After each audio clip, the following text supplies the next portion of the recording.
Hello बच्चों, welcome to spectrum classes. तो previous video में हम लोग क्वेश्चन नंबर 1 से 20 तक डिस्कस कर चुके थे। आज हम लोग क्वेश्चन नंबर 21 से 40 तक डिस्कस करेंगे। तो वीडियो में लास्ट तक बने रहिए, नोटबुक लेके बैठिए और सारे क्वेश्चंस को सॉल्व कीजिए।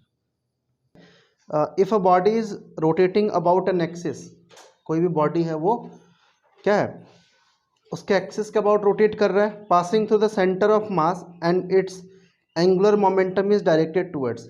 पहले देखो एंगुलर मोमेंटम का डायरेक्शन क्या होगा बताओ। उसका वैल्यू क्या होता है, L equal to, angular momentum किसे एल से डिनोट करते हैं ना, L equal to I cross omega होता है कि नहीं होता है। आगे ना समझ में, आप देखो क्या बोला गया, if a body is rotating about an axis passing through the centre of mass, centre of mass से पास करा, then its angular momentum directed along, तो किसके डायरेक्शन होगा, ओमेगा, यानी कि towards towards axis of rotation, axis of rotation, ठीक है ना, towards axis of rotation. Option number D. आगे देखो next question number 22, escape velocity of the body on the surface of a planet does not depend on, escape velocity किसके ऊपर depend नहीं करता है ना, मास ऑफ द प्लानट के ऊपर में डिपेंड नहीं करता है, रेडियस ऑफ द प्लानट पे डिपेंड नहीं करता है, मास ऑफ द बॉडी पे नहीं डिपेंड करता है, या ग्रेविटेशनल कांस्टेंट पे डिपेंड नहीं करता है। देखो अगर हम लोग लिखे ना escape velocity, याद है ना क्या है escape velocity, क्या है बताओ।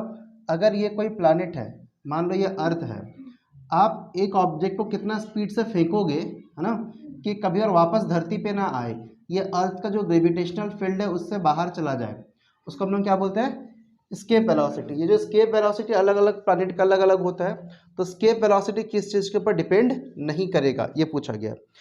हम लोग एक काम करते हैं, फॉर्मूला लिख देते हैं, क्या होता है स्केप वेलोसिटी का, √/2 g/m/r।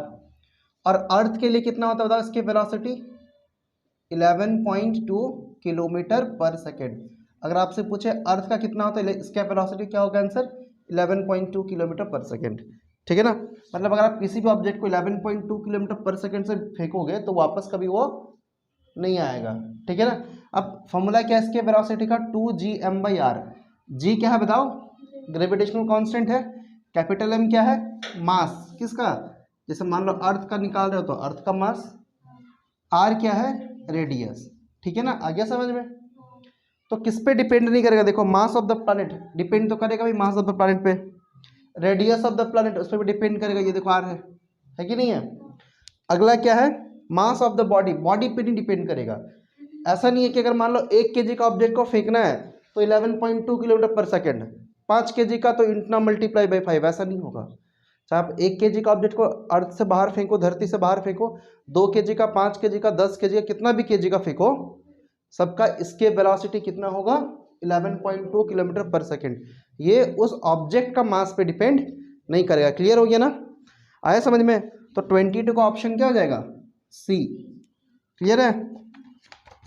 आगे question number 23, the acceleration due to gravity on the earth surface, acceleration due to gravity यानी कि स्मॉल जी का वैल्यू, स्मॉल जी का बात हो रहा है, कैपिटल जी क्या है बताओ, ग्रेविटेशनल कांस्टेंट है ना, है कि नहीं है, और स्मॉल जी क्या है, एक्सेलरेशन ड्यू टू ग्रेविटी है।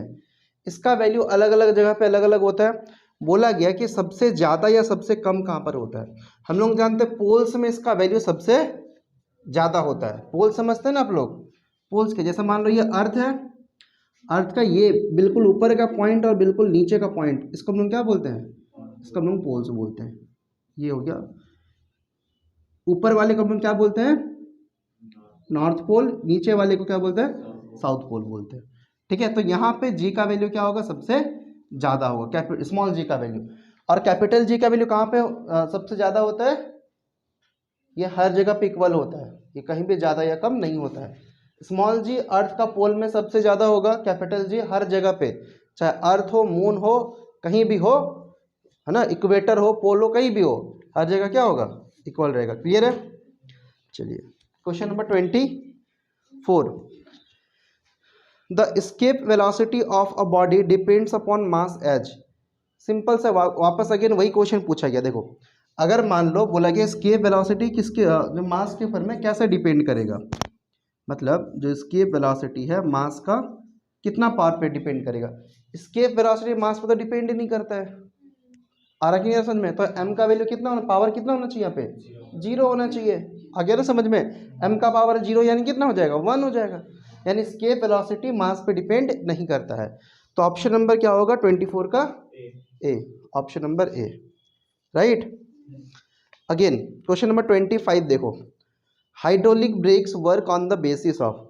हाइड्रोलिक ब्रेक, आप लोग जानते हैं ना हाइड्रोलिक ब्रेक क्या होता है? ठीक है, हाइड्रो माने क्या, जिस कोई भी वर्ड में अगर मान लो आपको हाइड्रो दिखा, इसका मतलब क्या होता है बताओ? हाइड्रो मतलब होता है पानी, पानी जल, ठीक है ना। तो हाइड्रोलिक ब्रेक्स, हाइड्रोलिक ब्रेक मतलब किस में? लिक्विड का यूज होगा, उसमें पानी का इस्तेमाल होगा। पानी या पानी से कोई अच्छा लिक्विड, बट लिक्विड का इस्तेमाल होगा, उससे ब्रेक लगाया जाएगा। इसको हम लोग क्या बोलते हैं? Hydraulic brake. आगे समझ में? क्लियर है ना? किस प्रिंसिपल पे वर्क करता है? तो ये वर्क करता है पास्कल्स लॉ पे। 25 का ऑप्शन नंबर होगा बी। हाइड्रोलिक ब्रेक्स का बात कर रहा, हाइड्रोलिक अलग अलग टाइप का नहीं होता, हाइड्रोलिक ब्रेक्स का बात कर। गाड़ी में हाइड्रोलिक ब्रेक्स होता है। ये जो नॉर्मल ब्रेक होता है ना, नॉर्मल ब्रेक क्या होता है? कोई एक ऑब्जेक्ट है जो उसके चक्का में ऐसा फ्रिक्शन होता है और वो उसको रोक देता है ना, उसके कंपेयर में हाइड्रोलिक ब्रेक कहीं ज़्यादा इफेक्टिव होता है, इसलिए लोग हाइड्रोलिक ब्रेक यूज़ करते हैं। ठीक है, पास्कल्स लॉ पे डिपेंड होता है। पास्कल्स लॉ क्या है? बोलता है कि when a fluid is kept in a close container, है ना, the pressure at point one point will be equal to the every other point of the fluid. एक पॉइंट पर जितना प्रेशर होगा बाकी हर पॉइंट पर उतना ही प्रेशर होगा। ठीक है ना। ये क्या पास्कल्स लॉ, इसके ऊपर में कौन बेस्ड है? हाइड्रोलिक ब्रेक्स ब्रेक के बेस्ड है। आ गया समझ? 26 देखो, अ body is falling freely in a viscous liquid, finally it, a body is falling freely in a viscous liquid, है ना। अगर एक बॉडी को किसी विस्कस लिक्विड में गिराया जाता है, डाला जाता है, तो वो क्या होगा? फाइनली क्या होगा, मतलब लास्ट में क्या होगा? Falls with constant velocity, constant velocity से गिरेगा। फॉल्स विद डिक्रीजिंग वेलोसिटी, ठीक है ना, डिक्रीजिंग वेलोसिटी से गिरेगा। आया ना समझ में? क्या है? फॉल्स विद इंक्रीजिंग वेलोसिटी, ठीक है ना। आगे है comes to rest in the liquid. देखो, अगर किसी विस्कस लिक्विड में, क्वेश्चन नंबर 26, अगर किसी विस्कस लिक्विड में किसी भी ऑब्जेक्ट को हम लोग गिराते हैं ना, किसी ऑब्जेक्ट, स्टार्टिंग में वो क्या करेगा? अपना वेलोसिटी को बढ़ाते जाएगा। आ गया ना समझ में? स्टार्टिंग में अपना वेलोसिटी को बढ़ाएगा, वो धीरे धीरे बढ़ते बढ़ते बढ़ते बढ़ते एक वक्त ऐसा आएगा ना, जैसे मान लो वेलोसिटी बढ़ रहा बढ़ रहा बढ़ रहा बढ़ रहा, यहाँ पहुँचने के बाद अब उसका वेलोसिटी बढ़ना बंद हो जाएगा और यहाँ से वो क्या होगा? सेम ही स्पीड से गिरेगा, एक स्पीड से गिरेगा। समझ गए ना? जैसे मान लो अगर कोई पेन को हम छत के ऊपर से फेंकते हैं या कहीं से आसमान से फेंकते हैं, तो हमेशा उसका वेलोसिटी बढ़ते रहेगा जब तक कि धरती पर ना पहुंच जाए, इन कंटिन्यू इंक्रीज करते रहेगा वेलोसिटी ना। लेकिन अगर किसी लिक्विड पे डालते हो ना, लिक्विड में गिरा देते हो, तो स्टार्टिंग में उसका वेलोसिटी बढ़ेगा, बढ़ते बढ़ते बढ़ते एक पॉइंट पर ऐसा होगा कि उसका वेलोसिटी और नहीं बढ़ेगा, उसका वेलोसिटी क्या हो जाएगा? कांस्टेंट हो जाएगा, रुक जाएगा। आया ना समझ में? तो फाइनली क्या हो जाएगा? उसका वेलोसिटी कांस्टेंट हो जाएगा, रुक जाएगा, मतलब falls with a constant velocity. 26 का ऑप्शन नंबर ए। क्लियर है? आगे देखो, the viscous force does not depend upon. Viscous force किसके ऊपर में डिपेंड नहीं करता है? विस्कस फोर्स क्या है? जो भी पानी, विस्कस फोर्स मतलब फ्रिक्शन होता है। विस्कस फोर्स मतलब फ्रिक्शन। कौन सा फ्रिक्शन? जो फ्लूइड फ्रिक्शन लगाता ना, उसको लोग बोलते हैं विस्कस फोर्स। आगे समझ में? अगर कोई इंसान ऐसे रोड में चल रहा है तो रोड फ्रिक्शन यूज मतलब लगाएगा ना, है कि नहीं है? उसका पैर और रोड के बीच में फ्रिक्शन होगा, तो उसको लोग फ्रिक्शन बोलते हैं। वो तो सॉलिड है तो फ्रिक्शन बोल देते हैं। अगर वही लिक्विड हो, किसी लिक्विड में आप गिराओगे, तो लिक्विड का जो लेयर्स है ना, ऐसे अलग अलग लेयर्स है, ये सबके बीच में और इस ऑब्जेक्ट का, गिरते हुए ऑब्जेक्ट के बीच में फ्रिक्शन होगा। ये भी तो रोकना चाहेगा ना, अपोज करना चाहेगा उसका मोशन को। इस फ्रिक्शन को हम लोग विस्कस फोर्स बोलते हैं। आगे समझ में? विस्कस फोर्स अगर बात करें, F equal to minus eta A D V by D Z होता है। ठीक है, जो D V by D Z होता है इसको हम लोग क्या बोलते हैं? इसको हम बोलते हैं velocity gradient, velocity gradient, gradient. ठीक है, तो पूछा कि विस्कस फोर्स किसके ऊपर भी डिपेंड नहीं करेगा। ए मतलब क्या होगा, ए मतलब होगा आपका एरिया, और ये ईटा क्या है भाई, ईटा आपका होगा कोफिशिएंट ऑफ विस्कोसिटी, विस्कोसिटी। ये क्या है, ये हर एक मटेरियल का अपना अपना प्रॉपर्टी है ना। पानी का अलग होगा, मधु का अलग होगा, किरोसिन का अलग, पेट्रोल का अलग होगा। आगे ना समझ में, ये किसका प्रॉपर्टी है, उस सब्सटेंस का, उस लिक्विड का प्रॉपर्टी है। तो ईटा क्या है, लिक्विड का प्रॉपर्टी है। ए क्या है, एरिया है, और D V by D Z क्या, वेलोसिटी ग्रेडियंट है। क्लियर है ना, आया समझ में। तो पूछा गया the viscous force does not depend on, viscous force किस पे डिपेंड नहीं करेगा बताओ। नंबर 1 होगा ऑप्शन में, वेलोसिटी पे डिपेंड नहीं करेगा, नहीं करेगा ना। वेलोसिटी ग्रेडियंट पे डिपेंड करेगा, D V by D Z पे डिपेंड करेगा, वेलोसिटी पे नहीं डिपेंड करेगा। नेचर ऑफ द लिक्विड पे भी डिपेंड करेगा, देखो ईटा आया है मैंने अपना। अगला है आपका नेचर ऑफ द लिक्विड, फिर एरिया, एरिया पे भी डिपेंड करेगा। क्लियर हो गया क्या, समझ आ गया। चलो नोट करिए यहाँ तक, फिर आगे करेंगे।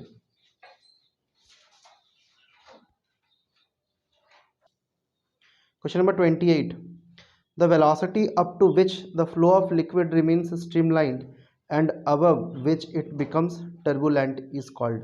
पूछा गया है एक वेलोसिटी तक जो मतलब एक स्पीड तक, एक टाइम तक जो लिक्विड वो स्ट्रीमलाइंड होता है, और उसके बाद उसका क्या, टर्बुलेंट हो जाता है, उसका वेलोसिटी चेंज होने लगता है ना।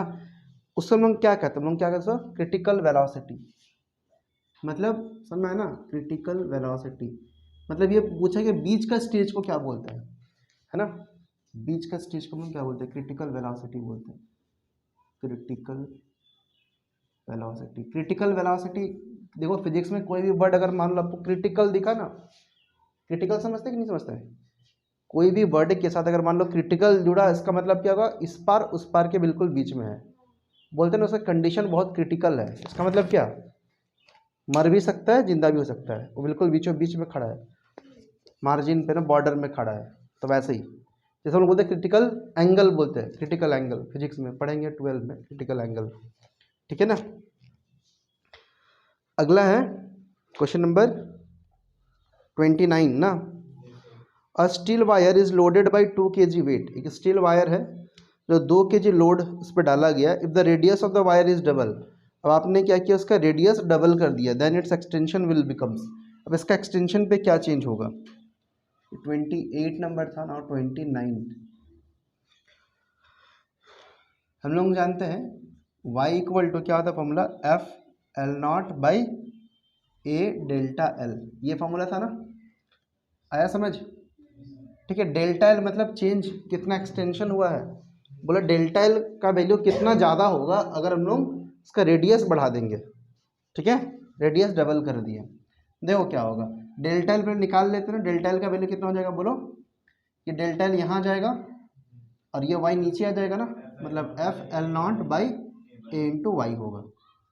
अब एरिया के बदले में काम करते हैं हम लोग, क्या करें कि पाई आर स्क्वायर लिख देते, चलो पाई आर स्क्वायर बोल लिख सकते हैं ना, एरिया तो पाई आर स्क्वायर होता है।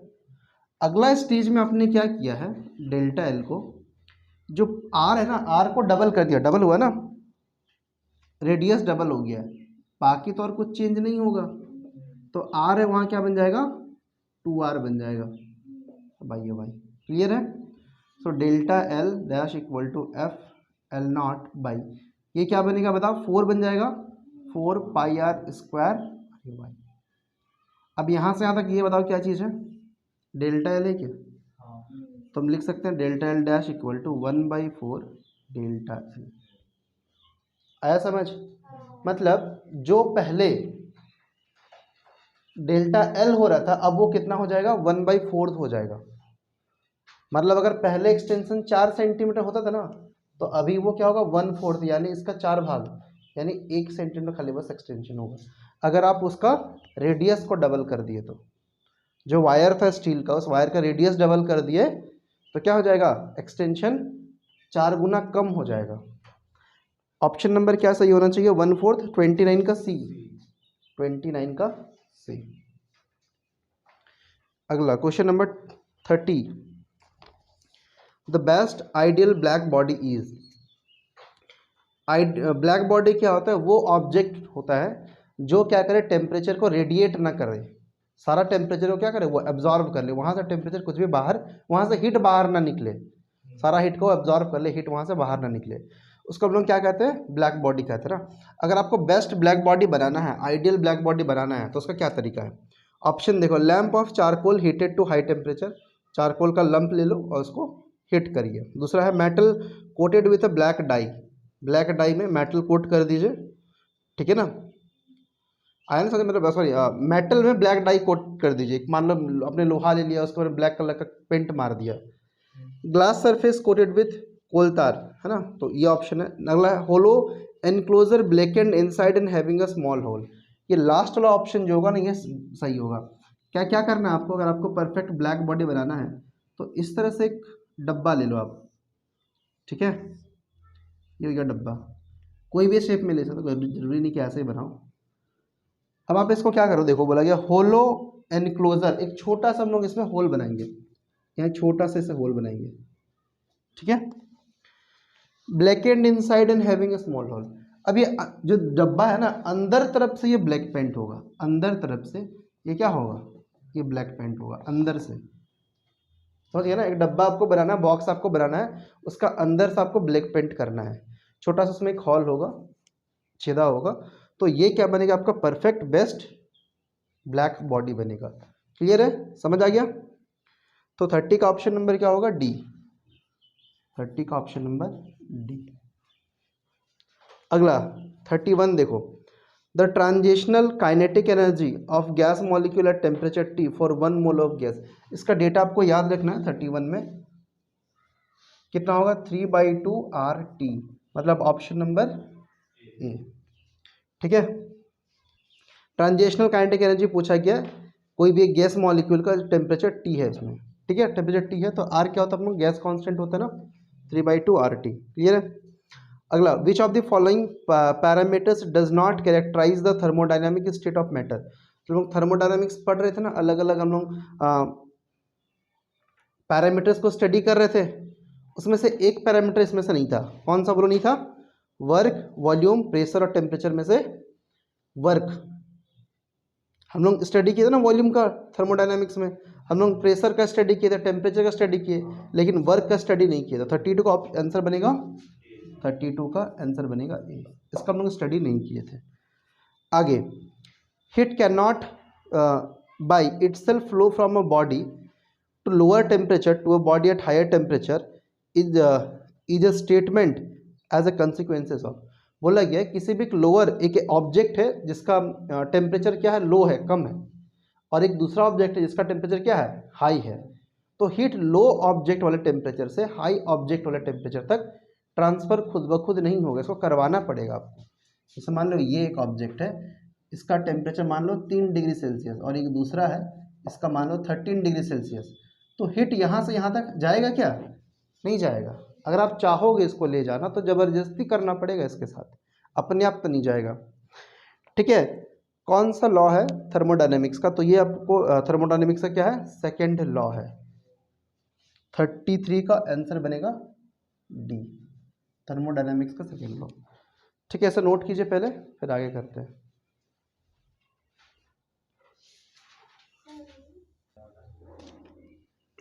N engine has an efficiency of 1/6, है ना, इंजन का एफिशिएंसी कितना है? 1/6, ठीक है। When the temperature of sink is reduced by 62 degree celsius, अगर आप सिंक का टेम्परेचर 62 डिग्री सेल्सियस कम कर देते हो, रिड्यूस कर देते हो, इट्स एफिशिएंसी इज डबल, इसका एफिशिएंसी क्या हो जाएगा? डबल हो जाएगा, मतलब जो 1/6 था उसका डबल कितना हो जाएगा? 2/6, ठीक है। टेम्परेचर ऑफ द सोर्सेज, तो सोर्स का टेम्परेचर फिर कितना होगा? देखो क्वेश्चन क्या है, सबसे पहले क्या दिया हुआ है, हम लोग जानते हैं एफिशिएंसी इक्वल टू क्या होता है? 1 - T2/T1। T2 क्या है? सिंक, है ना, T2 क्या है? सिंक का टेम्परेचर है, और T1 क्या है? सोर्स का टेम्परेचर है। आया समझ?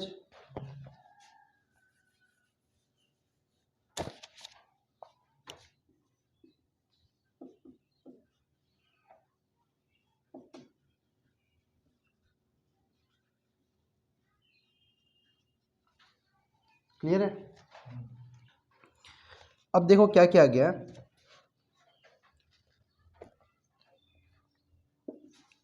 एफिशिएंसी कितना दिया, 1/6 दिया है, तो 1/6 इक्वल टू 1 माइनस T2/T1 होगा ना। आप यहाँ से काम करो, T2/T1 का वैल्यू कैलकुलेट कर लो। T2/T1 इक्वल टू कितना होगा, ये नंबर को इधर लेके आए हैं, यहाँ 1 बचेगा और ये 1/6 जाकर -1/6 हो जाएगा। तो T2/T1 इक्वल टू 1 माइनस 1/6 कितना होगा बोलो, 5/6।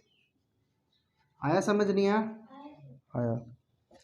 अब आगे देखो नेक्स्ट क्या है, ये पहला, ये केस नंबर 1 है, ये पहला केस है। अब सेकंड केस को ऑब्जर्व करते हैं। सेकंड केस में क्या बोला गया कि when the temperature of sink is reduced by 62 degree celsius, मतलब सिंक का जो टेम्परेचर था ना, इसमें कितना कम करना है, 62 कम करना है, ठीक है। तो एफिशिएंसी कितना हो जाएगा, डबल हो जाएगा, यानी एफिशिएंसी जो 1/6 था वो बन जाएगा कितना, 2/6। सारा फॉर्मूला में डाल दो, एफिशिएंसी में लिखेंगे कितना, 2/6, 1 माइनस T2 में क्या करना है, 62 कम करना है, और नीचे अपना आ गया क्या, T1। बोलो कि ये T नहीं है, ये सिंपल 1 लिखा हुआ है। अब आगे सॉल्व करो, 2/6 इक्वल्स टू 1 माइनस, ये क्या बनेगा, T2/T1 और प्लस 62/T1, ये माइनस मिलके प्लस बन गया, ठीक है ना। बोलो आया। अब देखो T2/T1 का मतलब क्या, 5/6 लिख सकते हैं, इसका वैल्यू पुट करिए 5/6, 2/6 इक्वल टू 1 माइनस T2/T1 का वैल्यू कितना, 5।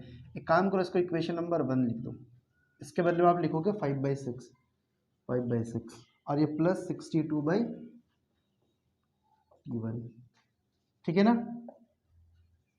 2/6 इक्वल टू 6 1 जा 6 माइनस 5 सॉल्व करोगे कितना हो जाएगा, 1/6 होगा, और ये प्लस 62/T1 होगा। ये इधर आके क्या बनेगा, माइनस बनेगा, तो 2/6 माइनस 1/6 इक्वल टू 62/T1। तो 2/6 में से 1/6 जाएगा, क्या बचेगा, 1/6 बचेगा, इक्वल टू 62/T1। मल्टीप्लाई कराओ, T1 इंटू 1 तो T1 बनेगा, 62 into 6, 62 into 6, so T1 equal to 62 into 6 कितना बनेगा बताओ, 6 2 जा 12, कैरी 1, 6 6 जा 36 और 1 37, 372। क्या यूनिट क्या बनेगा बताओ, टेम्परेचर का यूनिट, अरे भाई केल्विन होगा ना, केल्विन। बट ऑप्शन में अगर आप ध्यान से देखो, ऑप्शन में सारा डिग्री सेल्सियस में लिखा हुआ है, तो केल्विन को हम लोग क्या करते हैं, 372 से 273 माइनस कर देंगे ना, तो ये क्या बनेगा अपना, डिग्री सेल्सियस बनेगा, तो माइनस का आंसर आएगा 99 डिग्री सेल्सियस। सो T1 का वैल्यू होगा 99 डिग्री सेल्सियस, यानी कि option number D is the right answer. बोलो आ गया समझ, क्लियर है।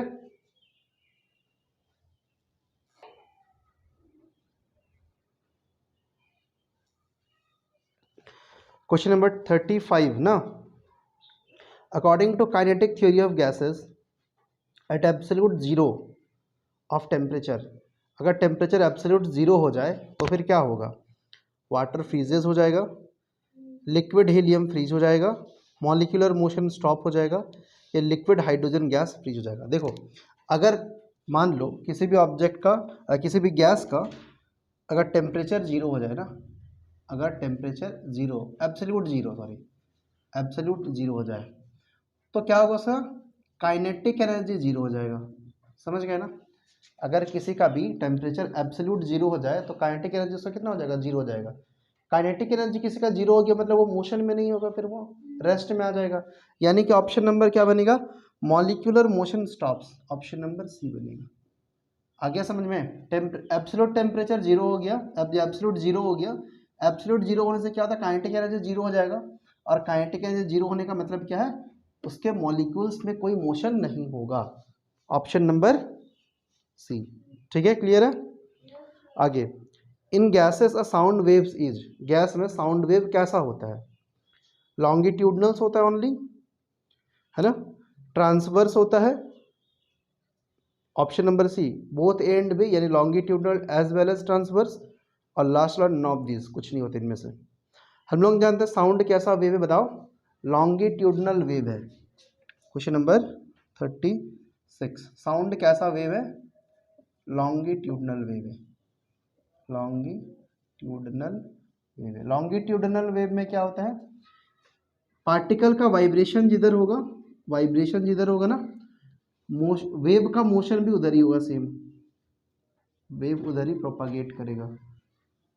मतलब जिधर वाइब्रेशन हो रहा, वेव अगर उसी डायरेक्शन में जा रहा, तो वैसा टाइप का वेव को हम लोग क्या बोलते हैं? लॉन्गिट्यूडनल वेव बोलते हैं। ठीक है ना। अगर वाइब्रेशन जिधर हो रहा है और पार्टिकल का वाइब्रेशन जिस डायरेक्शन में हो रहा है और मोशन वेव का परपेंडिकुलर हो रहा है, उसको हम क्या बोलते हैं? Transverse wave.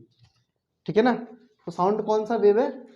लॉन्गिट्यूडनल वेव है। Question number 37, if a wave complete 20 vibrations in 2.5 second, wave क्या कर रहा है? 20 वाइब्रेशंस 2.5 सेकेंड में कर रहा, देन इट्स फ्रीक्वेंसी, तो इसका फ्रीक्वेंसी कितना होगा? देखो फ्रीक्वेंसी मतलब क्या होता है, बताओ। फ्रीक्वेंसी मतलब number of vibrations, number of vibration in 1 second.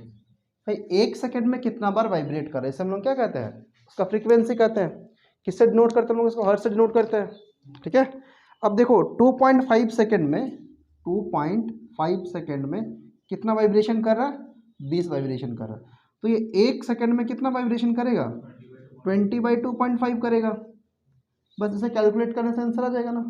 इस पॉइंट को हटा, ऊपर में एक जीरो लगा दो।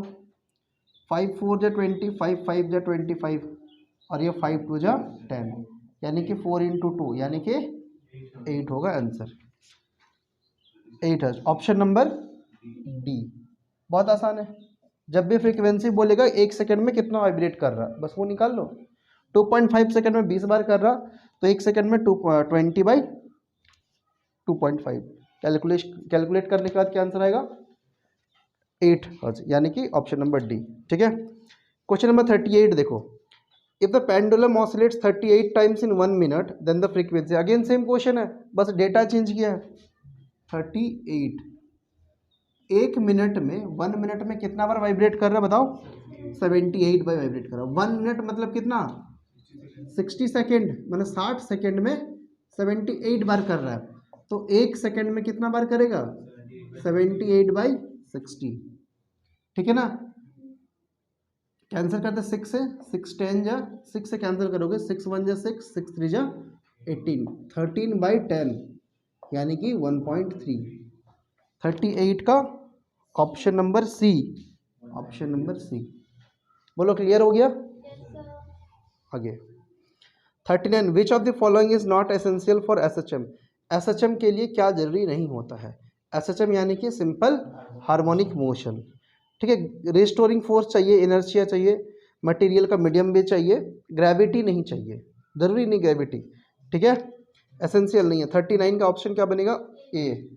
39 का ए। ठीक है। 40, question number 40, the restoring force acting on the particle executing SHM. SHM पे जो रिस्टोरिंग फोर्स लगता है वो किसके प्रोपोर्शनल होता है? देखो जो रिस्टोरिंग फोर्स लगता है F = -kx होता है नहीं होता है? ठीक है। x क्या है? अपना डिस्प्लेसमेंट है, k क्या है? कांस्टेंट है, और F आपका रिस्टोरिंग फोर्स है। तो F = -kx। अगर ये कांस्टेंट, इसको अगर हम हटा दें तो ये क्या बनेगा मेरा? इक्वल टू क्या बन जाएगा? Directly proportional. तो जो फोर्स है वो किसका डायरेक्टली प्रोपोर्शनल है? डिस्प्लेसमेंट का। आगे समझ? Option number A, directly proportional to displacement. Clear हो गया? चलिए इसे नोट कीजिए।